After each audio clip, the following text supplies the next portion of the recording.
দর্শক এ বিষয়ে আরো জানাতে সিরাজগঞ্জ থেকে আমাদের সঙ্গে যুক্ত হচ্ছেন হীরক গুণ।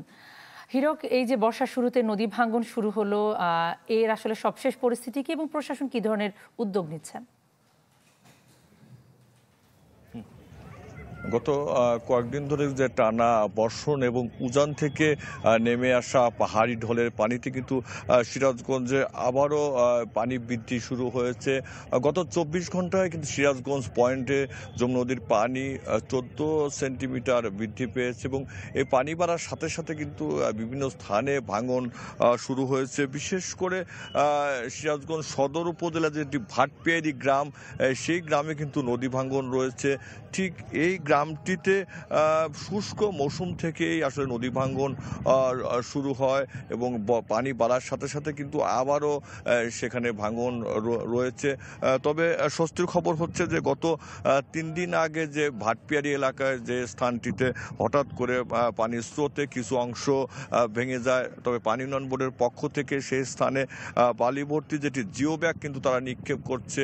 বর্তমানে ভাঙন কিছুটা কমেছে, তবে তারপরেও আমরা যেটি খবর পেয়েছি যে গতকাল রাতেও কিন্তু ঠিক এই ভাটপিয়ারি এলাকার কিছু স্থানে কিন্তু ডেবে গেছে।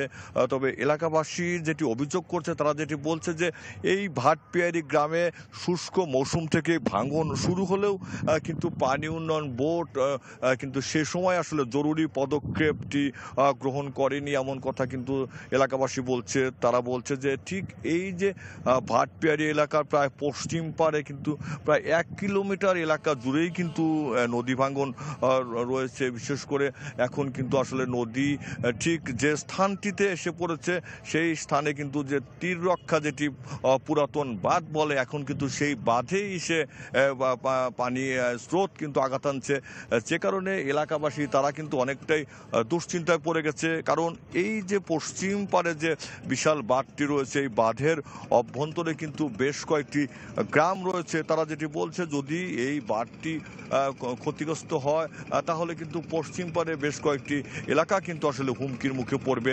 আপনি দেখতে পাচ্ছেন যে আজকে কিন্তু দুপুরেও কিন্তু এই সিরাজগঞ্জে সকাল থেকে থেমে থেমে বৃষ্টিপাত হচ্ছে।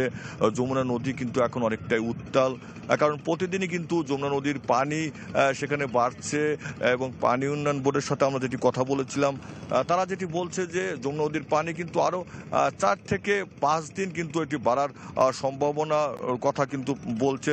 তবে তারা যেটি বলছে যে আতঙ্কিত হবার কিছু নেই, পানি বাড়লেও কিন্তু তারা যে ভাটপিয়ারি এলাকায় যে নদী ভাঙ্গন রয়েছে সেই স্থানটিতে তারা বালিভর্তি জিও ব্যাগ কিন্তু তারা নিক্ষেপ করছে। তবে এলাকাবাসীর সাথে আমরা কথা বলেছিলাম, তারা যেটি বলছে যে জরুরি ভিত্তিতেই কিন্তু এই যে ভাঙন যে স্থানটি রয়েছে সেই স্থানটিতে কিন্তু বেশি বেশি বালিভর্তি জিও ব্যাগ, পাশাপাশি সেখানে সিসি ব্লক নিক্ষেপেরও কিন্তু আসলে দাবি করছে এলাকাবাসী। এবং তারা যেটি বলছে যে এই যে ভাটপিয়ারি এলাকা, এই এলাকাটি শুষ্ক মৌসুমেই যদি আসলে ভাঙন রোধে পানি উন্নয়ন বোর্ড যথাযথ পদক্ষেপ নিত, তাহলে আজকের যে অবস্থা সেটি কিন্তু আসলে হতো না, এমন কথা কিন্তু বলছে। তবে পানি উন্নয়ন বোর্ডের পক্ষ থেকে বলা হয়েছে যে তারা কিন্তু প্রস্তুত রয়েছে এবং তাদের কিন্তু সেখানে যে বালিভর্তি জিও ব্যাগ কিন্তু তারা নিক্ষেপের কাজ শুরু করেছে।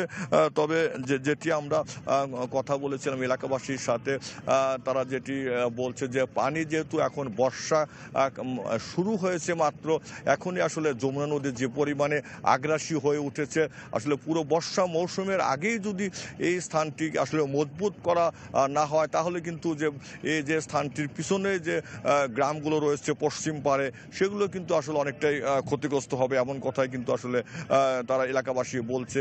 ঠিক আমরা এখন সিরাজগঞ্জ শহর রক্ষা যেটি বাঁধ হাট পয়েন্ট এলাকা রয়েছে, আপনারা যদি দেখাই যে আজকেও কিন্তু গত ২৪ ঘন্টায় সিরাজগঞ্জ পয়েন্টে যমুনা নদীর পানি কিন্তু আরও ১৪ সেন্টিমিটার বেড়েছে।